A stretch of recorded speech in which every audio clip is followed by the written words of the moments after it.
Hormuz Island, Strait of Hormuz, southern Iran. 3 in the morning. 110 United States Marines from the 1st Marine Raider Battalion were approaching the island at high speed, aboard 8 combat rubber raiding crafts, cutting through the dark waters of the strait. The target was a covert ballistic missile launch facility constructed beneath the island's rocky interior.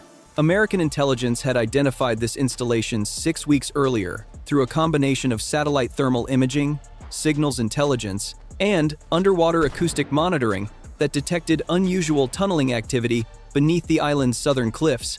The facility had been deliberately positioned on Hormuz Island to exploit its strategic location at the narrowest point of the strait, where it could threaten naval traffic, regional shipping lanes, and American carrier strike groups operating in the Persian Gulf.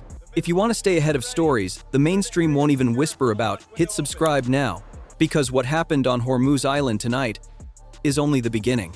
Intelligence analysts had tracked the arrival of specialized launch equipment, guidance system components, and propellant storage infrastructure delivered by night under IRGC naval escort over a period of 4 months. Their assessment concluded the facility was operational, housing a battery of medium-range ballistic missiles capable of striking targets across the Gulf region within minutes of launch authorization. This installation represented one of the most strategically dangerous covert military assets Iran had ever constructed. The facility was built across 3 levels carved into the volcanic rock beneath the island's southern interior. The uppermost level contained the missile preparation and fueling hall, a wide underground chamber where missile assemblies were maintained in launch-ready condition. Iranian technicians worked in rotating shifts, conducting pre-launch checks, fueling operations, and guidance system calibrations on 12 Fateh 110 solid-fuel ballistic missiles positioned on mobile launch platforms. The preparation hall extended 160 meters in length and was equipped with overhead crane systems for missile handling and reinforced blast walls between each missile bay to contain potential fueling accidents. 40 missile technicians and launch crew personnel staffed this level around the clock. The middle level housed the Launch Control Center and Communications Suite. From this hardened command room, launch officers could receive authorization codes, input targeting data, and execute launch sequences for any or all 12 missiles simultaneously. The communications infrastructure connected directly to IRGC Strategic Missile Force headquarters on the mainland through encrypted fiber cables running beneath the strait. 30 command and communications personnel operated this level, supported by 10 dedicated security personnel. The lowest level served as the propellant storage and emergency power facility. Massive tanks of liquid oxidizer and stored solid fuel cartridges occupied reinforced storage bays, each separated by blast-rated containment walls. Emergency diesel generators on this level provided independent power to the entire facility in the event of external power disruption. 12 fuel handling specialists managed propellant operations from this level. 3 access points connected the facility to the island's surface. The primary access tunnel emerged on the southern cliff face, disguised behind a camouflaged steel door built directly into the rock face and invisible from aerial observation. This tunnel was wide enough to accommodate missile transport vehicles and served as the primary logistics corridor. The secondary access shaft rose vertically from the launch control level through a concealed hatch in an abandoned fishing structure on the island's southwestern shore. The emergency exit ran horizontally from the propellant storage level to a sealed opening on the island's eastern beach, positioned below the waterline at high tide to prevent detection. All 3 access points featured multi-layer reinforced doors, biometric security systems, and armed guard posts. Outside the facility, IRGC ground forces and naval units maintained overlapping defensive coverage across the island. 80 soldiers occupied fortified positions along the southern cliffs, covering the primary access tunnel. 40 soldiers patrolled the island's interior and western shore, maintaining security around the fishing structure, concealing the secondary access shaft. 3 IRGC fast attack craft continuously patrolled the waters surrounding the island, each armed with heavy machine guns and rocket systems. 4 surface-to-air missile batteries positioned across the island's high ground provided anti-air coverage over the surrounding strait. The IRGC Island Garrison Commander had constructed a layered defense that covered every approach by land, sea, and air, confident that the island's remote position and comprehensive defenses made any assault prohibitively costly. American intelligence assessed 4 critical vulnerabilities in the island's defenses. The fast attack craft patrols followed predictable rotation patterns, with a consistent 4-minute gap between overlapping coverage zones. The surface-to-air batteries, while effective against conventional aircraft, were not oriented to engage low-altitude sea-skimming threats. The primary access tunnel's camouflage door, while visually undetectable, generated a measurable electromagnetic signature from its security systems that pinpointed its exact location. Most critically, the 12 fueled and launch-ready missiles in the preparation hall represented a catastrophic explosion risk if the propellant storage level was compromised. 8 days before the operation, 110 Marines were assigned the mission and organized into 4 teams. Alpha team of 35 Marines would assault the primary cliff face tunnel and fight through to the missile preparation hall. Bravo team of 30 Marines would infiltrate through the secondary access shaft concealed within the fishing structure and seize the launch control center. Charlie team of 25 Marines would breach the emergency beach exit from the water and assault the propellant storage level. Recon team of 20 Marines would neutralize the island's outer defenses, destroy the fast attack craft, and suppress the surface-to-air batteries before the assault teams made entry. Timing was absolute. The 4-minute patrol gap in the fast attack craft rotation would open at 3:24. Every element had to be in final assault position before that window opened. At midnight, the assault force had departed from USS Bataan, operating 60 kilometers southwest of Hormuz Island. 8 combat rubber raiding crafts carrying the Marines moved at reduced speed with engines muffled, navigating through the darkness without lights. 2 MH-60S Seahawk helicopters orbited at extreme low altitude, 15 kilometers from the island, ready to deploy on call. 4 AH-1Z Viper attack helicopters held at distance beyond radar coverage, prepared to strike on command. 2 F-35B fighters flew high combat air patrol, providing electronic warfare support and standing by for precision strike tasking. At 2:45, the 8 craft reduced speed further, and the Marines transferred to combat swimming positions for the final approach. Recon teams split into 4 elements, each approaching a specific defensive position. Alpha, Bravo, and Charlie teams moved to their respective entry points through the water, reaching their final positions by 3:15. 9 minutes before the patrol gap opened, the Marines lay motionless in the water, watching the fast attack craft complete their rotation through night vision optics. At 3:22, Recon team transmitted the ready signal. At 3:24, as the patrol gap opened, everything happened simultaneously. The 4 AH-1Z Vipers came in from 4 directions at wave-top height, below the surface-to-air battery engagement envelopes. Within seconds of crossing the island's shoreline, they engaged all 4 SAM batteries with AGM-179J AGM missiles before any battery could achieve a firing solution. All 4 batteries were destroyed in under 20 seconds. Simultaneously, Recon Team's 4 elements surfaced and engaged the fast attack craft with Javelin missiles fired from the water. All 3 craft were struck within the same 15-second window, eliminating the naval patrol threat before any vessel could transmit a contact report. Recon Team then split to engage the outer ground defensive positions along the southern cliffs and western shore with precision fire. The sudden loss of all fast attack craft and all SAM coverage created immediate disorientation across the island garrison.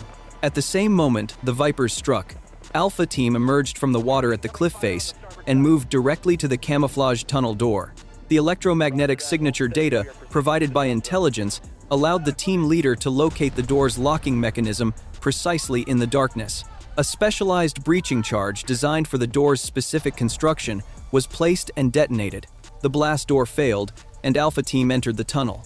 Bravo Team simultaneously surfaced at the southwestern shore and moved to the fishing structure.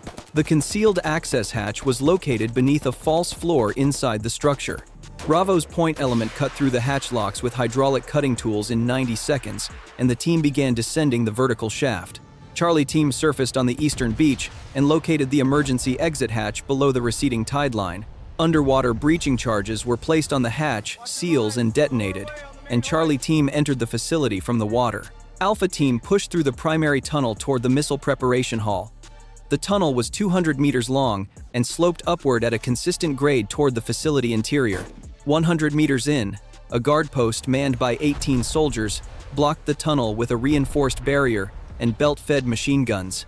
The Marines engaged immediately from the tunnel walls, suppressing the position with rifle fire, while a 2-man element moved through a maintenance crawlspace running parallel to the main tunnel. Emerging behind the guard post, the flanking element neutralized the position from the rear. The firefight lasted 5 minutes. Alpha Team continued up the tunnel and broke into the missile preparation hall at 3:44. The enormous chamber was partially lit with red maintenance lighting. 12 missile assemblies sat in their launch bays along both walls, fueled and upright on mobile platforms. 50 armed guards occupied positions between the missile bays, using the blast walls and crane infrastructure as cover. The Marines cleared the hall in coordinated pairs, moving bay to bay. The confined fighting lasted 19 minutes. The last defenders were neutralized at 4:3. 40 missile technicians surrendered immediately. Marines began photographing the missile assemblies and launch systems, while explosive specialists assessed the warhead configurations. Bravo Team descended the vertical access shaft 40 meters to the launch control level. At the bottom of the shaft, a security door opened into a corridor leading to the command center. 12 guards held the corridor in a prepared defensive position. Bravo's team leader deployed 2 flashbang grenades down the corridor before the Marines advanced. The disorientation allowed Bravo Team to push through the corridor and into the command center entrance within 3 minutes. The command center door was sealed from the inside. A Marine combat engineer placed a shaped charge on the door's hinge points and detonated it, collapsing the door inward. Bravo Team entered the command center at 3:51. 30 command personnel and 10 guards occupied the room. The guards engaged from behind console stations while command personnel attempted to trigger an emergency launch authorization. 2 Marines reached the launch authorization console and physically disabled it before any sequence could be initiated. The remaining guards were neutralized, and all command personnel surrendered. Intelligence specialists immediately began extracting the communications equipment and copying launch authorization data from the facility's servers. Charlie Team entered from the emergency beach exit into the propellant storage level. The level was dimly lit, and the air carried the sharp chemical smell of missile propellant. 8 fuel handling specialists were present with 12 guards, who understood the catastrophic risk of any weapons discharge near the propellant storage. The fighting was extremely controlled. Marines used pistols and bladed tools, rather than rifles, to eliminate any risk of propellant ignition. After 7 minutes of careful close-quarters combat, all 12 guards were neutralized and the fuel specialists surrendered. Charlie Team secured the propellant storage bays and ensured all storage seals remained intact. By 4:15, all 3 levels were under Marine control. Alpha Team held the missile preparation hall, with all 12 missile assemblies intact. Bravo Team controlled the launch command center, with the communications infrastructure secured. Charlie Team held the propellant storage level. Recon Team maintained the outer perimeter with Viper support orbiting overhead. The intelligence extraction phase began immediately. Specialists from Bravo Team worked through the command center servers, extracting targeting data, launch authorization protocols, and communications records. In the preparation hall, Alpha Team's intelligence personnel documented every aspect of the missile guidance systems and warhead configurations. 2 complete guidance system units were disassembled and prepared for removal. At 4:45, team leaders ordered evacuation. All Marines moved toward the primary cliff face tunnel, bringing with them 82 prisoners, including missile technicians, launch officers, and fuel specialists. The 2 extracted guidance system units and all intelligence materials were carried out. 14 Marines had sustained injuries during the assault, all moderate and all mobile. By 5:10, all 110 Marines and 82 prisoners were clear of the facility and moving back to the water. The 8 combat rubber raiding crafts returned from their holding position and collected the assault force from the cliff base. The 2 Seahawk helicopters landed on the island's southern plateau to extract the most seriously injured Marines and the priority intelligence materials. At 5:20, the demolition order was transmitted. Charges detonated across all 3 levels in a precisely sequenced pattern. In the missile preparation hall, shaped charges destroyed the guidance systems and warhead assemblies of all 12 remaining missiles before thermite charges ignited the solid fuel in each launch bay. The controlled burns consumed each missile assembly individually rather than triggering a simultaneous detonation. In the launch control center, explosive charges destroyed all server infrastructure and communications equipment beyond any possibility of recovery. In the propellant storage level, the demolition sequence was most carefully managed. Shaped charges punctured the liquid oxidizer tanks in a controlled sequence, draining the propellant into blast-contained sumps before incendiary charges consumed the remaining fuel. The entire facility burned from within over the following 35 minutes as the Marines withdrew across the strait. The island's southern cliff face vented sustained fire and smoke from all 3 access points as the internal structure collapsed progressively. By 6, the Marines were back aboard USS Bataan. The operational summary was unambiguous. Iranian personnel losses totaled approximately 175 across the island's outer defenses and all 3 facility levels. American forces reported 14 moderate injuries with no fatalities. 82 prisoners were taken, including the facility's senior launch officer and 4 missile guidance engineers, 2 complete guidance system units, and a comprehensive archive of launch authorization and targeting data were recovered. All 12 ballistic missile assemblies were destroyed in place. The Hormuz Island missile launch facility was completely and permanently eliminated. The Marines had executed every phase of the operation within the original timing parameters, departing Iranian territorial waters before sunrise.